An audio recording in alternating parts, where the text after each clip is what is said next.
ꯉꯁꯤꯐꯥꯎꯕ ꯍꯦꯛ ꯈꯥꯏ ꯅꯪꯒꯤ ꯋꯥꯈꯜꯅꯅꯤꯗ ꯌꯦꯡꯉꯣ ꯑꯩꯁꯨ ꯊꯛꯀꯦ ꯌꯦꯡꯉꯨꯁꯦ ꯁꯤ ꯀꯩꯁꯨ ꯈꯥꯗꯦ ꯀꯩꯅꯣ ꯌꯦꯡꯉꯣ ꯅꯪꯒꯤ ꯍꯤꯗꯥꯛꯁꯦ ꯑꯩ ꯑꯃ ꯆꯥꯊꯣꯛꯀꯅꯤ ꯌꯦꯡꯉꯣ ꯁꯤ ꯀꯩꯅꯣ ꯇꯥꯃꯣ ꯐꯔꯝꯒꯗ꯭ꯔꯅꯦ ꯀꯩꯗꯧ ꯐꯔꯣꯏꯗꯣꯏꯅꯣ 이반이디 아무튼 이케노 세 somda se si siamje si sisu aina masung ma aduga nangna ani inbirage se ya ka tho ba se semga se thoktradi phadawni karigumba manipur da natraga india da semsi hek phangdraba america da australia ga je london japan ga je chalaga aina leirudoi adudi aidi kanaga lehaudoiba aina chatpa harisi nangani nanga yongwe hayengdagidi haithum amuk charsira haithumduna hena amuk bele nongmada kesi kaya kaya no aina chakhibado haithumduna nangonda pikhiba kanaba singduna ngasi nang phareisidi ha yongune he pungsi thiengine se tumthanaba honarose tumba watlabadi doctor na kari haiba nang madu kawbu yadaba ko masigi gulise ek chabaga ai asuk yamom chaknari sibu kharino shordo sumaina saning tana ne hondharga ne tuminna potho yongse sona sona ai humbai mokke base se pothaus kaino kaidok sigaro nati ai kaidoro upi thongnaudo hai petang hangdo upigera ayung manungse se pharoeba lai hom la di nang wagane taniba ai amom chakne isase itpun pungatle thongno hangdokpadi phatteba please tamo kuiroeba ruhi hangtangdo pio ai amwaye isase kangpham khangde ruhi yongwe kuina hangbudi yade ko se as thabol sidi mani ngali hati asida asikpa hengoirambagi magi magul leiribani menglaba thabalgi mangansida chaina khanglamgadaba haigumba kaya amasu leiramgani ko tamo ruhi ngasi tongkhibasidagi mikap thoraktrabadi ai yam nungaini tamo adubu tamoga isaga kainagani khanba yare makhataran anaba haibase wakalgi makha poli hainari badan nungai nungai ba samaya mama sagatlaga punsiga wakalga misang oiraga anaba singnagadabani singnabada ai soktare lakadaba mangi lambi urubadasu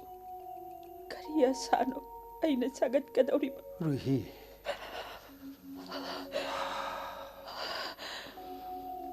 kapning mapawdabase yam kuirabane adubu ruhi ngasise karino mai tau yaris nang potha pulingse yam nungole onna taina bawa khalama he khange tau yare potharo mi buhandaba ayet papidana isai tom talaibak nani khanna to minna leijarabi aibu hanna chaina happy basibu mahusa magi machalane tamo ruhi nangi awabado aishu chaina phawribani ne ruhi nangi nungaibadasu aigi saruk yawe yongwe kappagane hakjang hena sonthakini kapkono se potharo se aina kaplibase pothari bani tamo ruhi asuk kangpham khangdaba chibu ai sibu hinglubagi artha leiribarane tamo ruhi puing sonthagano ꯅꯪꯁꯦ ꯑꯩꯒꯤ ꯑꯁꯥꯅꯦ ꯑꯩꯅ ꯅꯪꯒꯤ ꯅꯅꯥꯛꯇ ꯂꯩꯔꯤꯉꯩ ꯑꯅꯥꯕꯅ ꯅꯪꯕꯨ ꯃꯥꯏꯊꯤꯕ ꯄꯤꯕ ꯑꯣꯏꯊꯣꯛꯇꯕꯅꯤ ꯗꯦꯕꯤ ꯑꯩ ꯉꯁꯤ ꯂꯣꯏꯈ꯭ꯔꯕꯗꯤ ꯅꯨꯡꯉꯥꯏꯒꯗꯕ ꯃꯥꯜꯂꯦ ꯅꯣꯡꯉꯥꯜꯂꯒꯅ ꯅꯨꯃꯤꯠ ꯑꯃꯨꯛ ꯇꯥꯔꯕꯗꯤ ꯅꯨꯡꯉꯥꯏꯒꯅꯤ ꯈꯜꯂꯤ ꯔꯨꯍꯤ ꯊꯝꯃꯣ ꯄꯨꯟꯁꯤꯁꯦ ꯋꯥꯈꯜꯅ ꯆꯥꯡꯉꯣꯗꯨꯅ ꯂꯦꯜꯂꯤꯗꯀꯣ ꯍꯩ ꯅꯁꯥꯁꯤ ꯂꯥꯏꯍꯧ ꯈꯔ ꯂꯥꯛꯄꯒꯨꯝ ꯇꯧꯔꯦ ꯊꯣꯡꯅꯥꯎꯁꯤ ꯊꯤꯡꯖꯤꯜꯂꯒꯦꯀꯣ ꯄꯣꯊꯥꯔꯣ ꯊꯣꯡꯅꯥꯎꯁꯤ ꯊꯤꯡꯖꯤꯜꯂꯒꯦ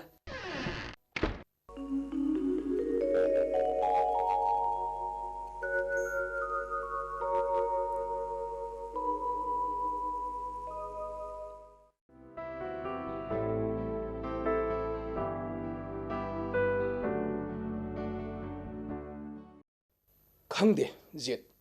ꯗꯣꯛꯇꯔ ꯑꯩꯅ ꯊꯦꯡꯅꯔꯤꯕꯁꯦ ꯃꯈꯜ ꯃꯈꯜ ꯖꯥꯠ ꯖꯥꯠ ꯉꯥꯛꯇꯅꯤꯗ ꯃꯌꯥꯝꯗꯨꯒꯤ ꯃꯔꯛꯇ ꯈ꯭ꯋꯥꯏꯗꯒꯤ ꯉꯛꯄ ꯋꯥꯔꯤ ꯑꯃꯗꯤ ꯑꯩ ꯉꯁꯤ ꯅꯉꯣꯟꯗ ꯂꯤꯒꯦ ꯇꯥꯛꯄꯤꯌꯨ ꯗꯣꯛꯇꯔ ꯊꯕꯛ ꯈꯨꯗꯤꯡꯃꯛꯁꯤꯡꯁꯦ ꯁꯤꯡꯅꯕꯒ ꯂꯣꯏꯅꯅ ꯅꯤꯡꯍꯟꯅꯗꯅ ꯍꯣꯠꯅꯕ ꯃꯁꯤꯅꯤ ꯑꯩꯒꯤ ꯂꯦꯡꯗ꯭ꯔꯕ ꯋꯥꯈꯜꯁꯦ ꯑꯆꯨꯝꯕꯅꯤ ꯗꯣꯛꯇꯔ ꯁꯤꯡꯅꯕ ꯌꯥꯎꯗꯅꯗꯤ ꯃꯥꯏ ꯄꯥꯛꯄ ꯈꯛ ꯉꯝꯂꯣꯏ ꯑꯗꯨꯅꯤꯅꯤ ꯑꯩꯅ ꯊꯕꯛꯁꯤꯒꯤ ꯃꯇꯥꯡꯗ ꯀꯟꯅ ꯊꯤꯖꯤꯟꯕ ꯍꯧꯔꯛꯄ ꯑꯗꯥꯏ ꯏꯀꯨꯏ ꯀꯨꯏꯗꯅ ꯑꯅꯥꯕ ꯑꯃꯈꯛ ꯌꯦꯡꯈꯤ ꯃꯈꯥ ꯇꯥꯕꯤꯔꯣ ꯗꯣꯛꯇꯔ ꯑꯗꯨꯗ ꯍꯧꯖꯤꯛꯀꯤ ꯑꯍꯜꯁꯤ ꯍꯣꯁꯄꯤꯇꯥꯜꯗꯒꯤꯗꯤ ꯃꯌꯨꯝꯗ ꯄꯣꯊꯥꯍꯜꯂꯣꯅ ꯍꯥꯏꯔꯕꯅꯤ ꯍꯥꯏꯌꯦ ꯃꯣꯏꯅ ꯍꯥꯏꯀꯥꯟꯗ ꯑꯣ ꯑꯍꯜꯁꯤꯗꯤ ꯆꯍꯤ ꯀꯌꯥꯃꯨꯛꯀꯤ ꯂꯦꯡꯒꯥ ꯃꯁꯤ ꯆꯥꯎꯔꯥꯛꯅ ꯑꯩꯅ ꯁꯨꯝ ꯈꯟꯕꯗ 75 76 ꯑꯗꯨꯃꯥꯏꯅ ꯑꯣꯏꯒꯅꯦꯅ ꯈꯜꯂꯤ ꯑꯣ ꯑꯗꯣ ꯑꯩꯅ ꯊꯦꯡꯅꯈꯤꯕ ꯃꯇꯝꯗꯨ ꯏꯃꯥꯟꯅꯕ ꯑꯃꯅ ꯌꯥꯝ ꯀꯟꯅ ꯍꯥꯏꯕꯗꯒꯤ ꯑꯩꯁꯨ ꯆꯠꯂꯨꯕꯖꯥꯠꯅꯤꯍꯦ ꯗꯣꯛꯇꯔ ꯑꯗꯣ ꯑꯩꯅ ꯎꯕ ꯃꯇꯝꯗꯨꯗꯁꯨ ꯐꯤꯕꯝꯗꯨ ꯎꯕꯗ ꯑꯩꯁꯨ ꯋꯥꯈꯜ ꯑꯃꯗꯤ ꯑꯗꯨꯝ ꯍꯦꯛꯇ ꯈꯜꯂꯦ ꯑꯗꯨ ꯑꯣꯏꯔꯒꯁꯨ ꯄꯨꯛꯅꯤꯡꯗꯗꯤ ꯑꯩ ꯆꯦꯠꯅ ꯊꯥꯖꯕ ꯑꯃ ꯊꯝꯃꯒ ꯑꯩ ꯏꯃꯥꯗꯨꯕꯨ ꯂꯥꯌꯦꯡꯕ ꯍꯧꯈꯤ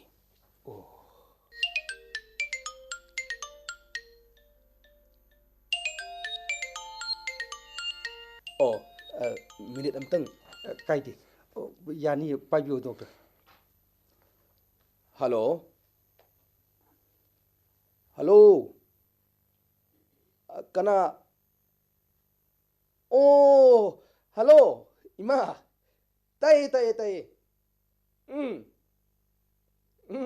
ꯍꯥꯏꯕꯤꯌꯨ ꯍꯥꯏꯕꯤꯌꯨ ꯏꯃꯥ ꯍꯣꯏ ꯍꯣꯏ ꯍꯣꯏ ꯍꯣꯏ ꯑꯣ ꯏꯃꯥꯒꯤ ꯃꯔꯝꯗꯅꯦ ꯍꯧꯖꯤꯛꯇ ꯑꯩꯅ ꯋꯥꯔꯤ ꯁꯥꯖꯔꯝꯃꯤꯕꯅꯤ ꯍꯣꯏ ꯍꯣꯏ ꯍꯣꯏ ꯍꯣꯏ ꯐꯅꯤ ꯐꯅꯤ ꯐꯅꯤ ꯐꯅꯤ ꯑꯩ ꯁꯣꯏꯗꯅ ꯂꯥꯛꯆꯒꯦ ꯑꯦ ꯁꯣꯏꯔꯣꯏ ꯁꯣꯏꯔꯣꯏ ꯁꯣꯏꯔꯣꯏ ꯏꯃꯥ ꯑꯩ ꯁꯣꯏꯗꯅ ꯂꯥꯛꯆꯒꯅꯤꯀꯣ ꯍꯣꯏ ꯍꯣꯏ ꯏꯃꯥ ꯊꯝꯖꯔꯦ ꯊꯝꯖꯔꯦ ꯍꯣꯏ ꯍꯣꯏ ꯍꯣꯏ ꯑꯩꯅ ꯍꯧꯖꯤꯛꯇ ꯋꯥꯔꯤ ꯁꯥꯈꯤꯕ ꯏꯃꯥꯗꯨꯅꯤ ꯐꯣꯟ ꯇꯧꯔꯛꯑꯝꯃꯤꯁꯤ ꯍꯣꯏ ꯍꯛꯆꯥꯡ ꯅꯨꯡꯉꯥꯏꯔꯛꯄꯒꯤ ꯋꯥꯔꯤ ꯃꯥꯜꯂꯤꯀꯣ ꯗꯣꯛꯇꯔ ꯋꯥꯈꯜꯁꯤ ꯌꯥꯝ ꯅꯨꯡꯉꯥꯏ ꯍꯥꯏꯇꯥꯏ ꯃꯗꯨ ꯗꯣꯛꯇꯔꯒꯤ ꯑꯆꯧꯕ ꯃꯥꯏ ꯄꯥꯛꯄ ꯑꯃꯅꯤ ꯍꯣꯏ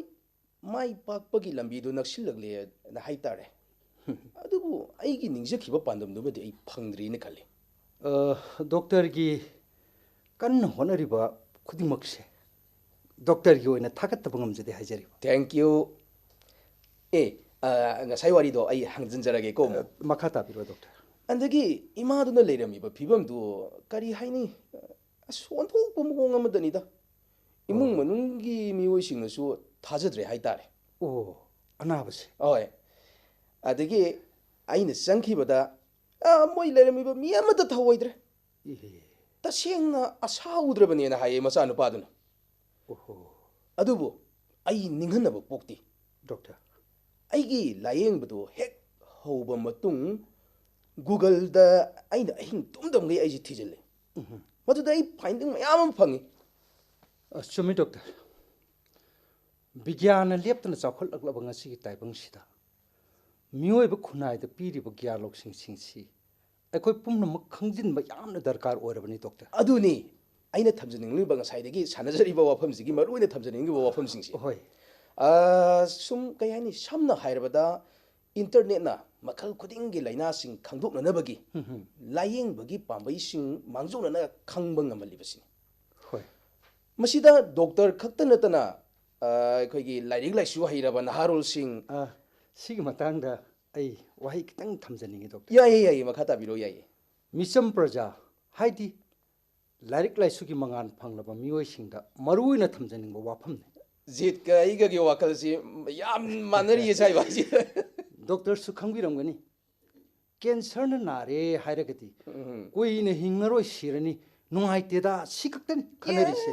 मधुदी चामद चाम सुमो वाफमने डॉक्टर पेशेंट पार्टी ना हाइबदी अनाबगी लाइबा इमुंग मनुंगी सेवा तोरिबा कांगुसिंगदना होय मोइना हंगैबो वांगसिंगसे अयामबना कया कुइने हिंगिनी सिंगाक्तनी मोइना हंगै वाफम मसिदा इन हाइजनिंगिबना अखोइना तौबा याबा खंजिनबा याबा हाइदी लेकाई लेकाईगी लैरिबा क्लबसिंग मैरा पाइबिगी लुपसिंगसिना आईएसआईबी एज के अवेयरनेस प्रोग्राम सिनबदौना मेडिकल डिपार्टमेंट का खुसमनरगा कैंसर बु मरु फुकना ngak thoknaba awareness toina tawhanjani maramdi masigi lainasi paisa chabani doctor tasiyangna layenga phagadabadu paisa leitabadagi sibu ngaibasu yaudaba nate haijariba jetna hodok pirakpasi matang yam chare hoy aisu masi khanjabadi yam kuirabjani yam kuire manipur da cancer nabagi changse yam wange haijariba sengmani yamna kamal loina se breast cancer se even अखोई wife नारी बुसनी इहे ओ sorry ओंदोक पने आइसे वारीदा ngamingeda ngasai medam ga ipuko ko re waru yede ko कैसु काइते doctor medam du khara pothaba yarabra ai su nungai bo pau pur ga laksari bani adupu topic se khana nei na bo ina sum chatki badu da adu tai jitna section na hona bi bani na ai yam thuna phaga kani ai sai ai khangjai mahok sa na tre doctor ahom yam leire tumba yada bagi awab leitre haksang da forum ba chaina khol sing si yam na phare hai ha doctor ga thengna jaba se ai khoi gi yam laibak pharabani doctor nai khoi bu amu han pokpi rabani nati adu ain haibi ganu ji ai gi di mase ithau amani hoi se daite yana sawri di ana bu luina bi gadori ba mi amadi ana baduni chumi doctor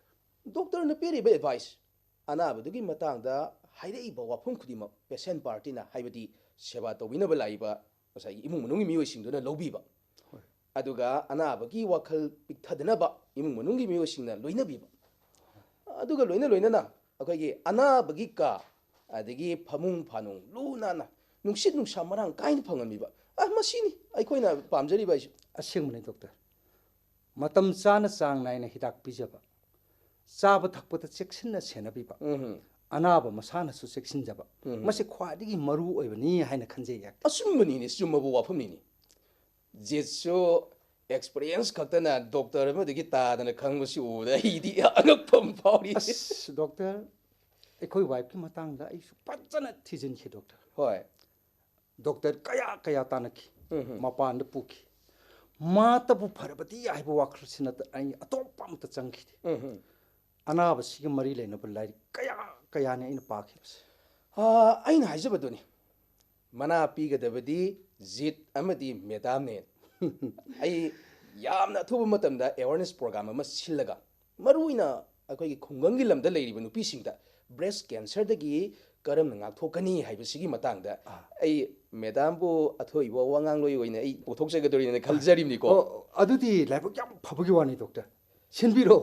ai su yaujigi saruk yajige doctor ai soidana sinjagani ado medam budi pothok pidabadi tobiganu ko sure soidana ai khodi khawrang ngaiduna lejaradawni doctor खंगदेदा doctor की मराक तब लागलदी मतम सेक त खगोंदी hospital दगी दी युम द उनबने हेन नुंगाइ जबदो कैसु काइदेदा अनाबगी मरम द ngaktani ngasai aikoini sanariba wari sing होय sigum batan ja sidabo khara khara share tongna saru khara yanadrabdi karum kan khanagani doctor के सुमाइन वारी साबा फंगजबसे आई दी याम नुंगाइसे अदो आई दी खरा तोइना लाक्सगनी को डॉक्टर ꯑꯩꯒꯤꯗꯤ ꯂꯥꯛꯄꯤꯌꯨ ꯁꯤꯗꯅꯤ ꯇꯧꯕꯇꯕꯨ ꯂꯥꯛꯄ ꯇꯥꯔꯒꯗꯤ ꯁꯨꯇꯤꯗ ꯑꯩ ꯈꯪꯖꯩ ꯗꯣꯛꯇꯔ ꯑꯗꯨꯗꯤ ꯑꯩ ꯑꯃꯨꯛ ꯌꯧꯖꯔꯦ ꯗꯣꯛꯇꯔ ꯑꯣꯀꯦ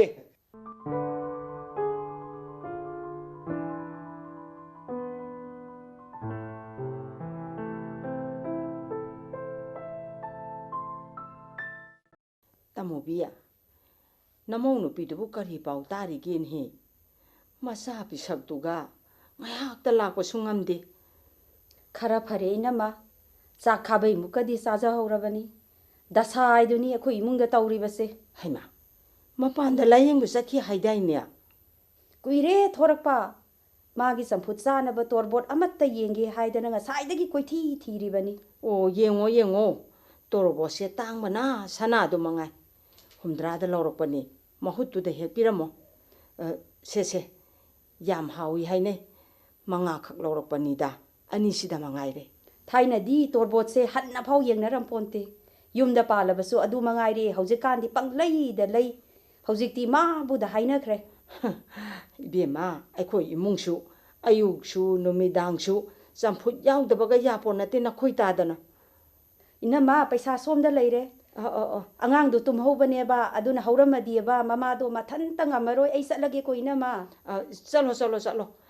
ꯈꯔ ꯊꯨꯅ ꯀꯜꯂꯣꯅ ꯍꯥꯏꯔꯛꯑꯦꯅ ꯍꯥꯏꯌꯨꯀꯣ ꯑꯣ ꯌꯥꯝ ꯅꯨꯡꯉꯥꯏꯔꯦ 이나마 ꯆꯠꯂꯦ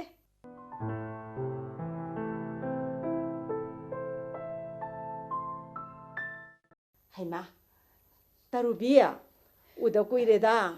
ꯅꯨꯡꯉꯥꯏ ꯈꯔ ꯃꯥꯜꯂꯦꯅꯦ ꯃꯤꯒꯤ ꯃꯆꯥꯗꯤ ꯅꯨꯡꯉꯥꯏꯇꯗꯤ ꯀꯩꯅꯣ ꯏꯆꯦꯅ ꯊꯟꯇ ꯅꯨꯡꯉꯥꯏ ꯌꯥꯕ꯭ꯔꯣ ꯉꯥꯏꯈꯣꯅꯦ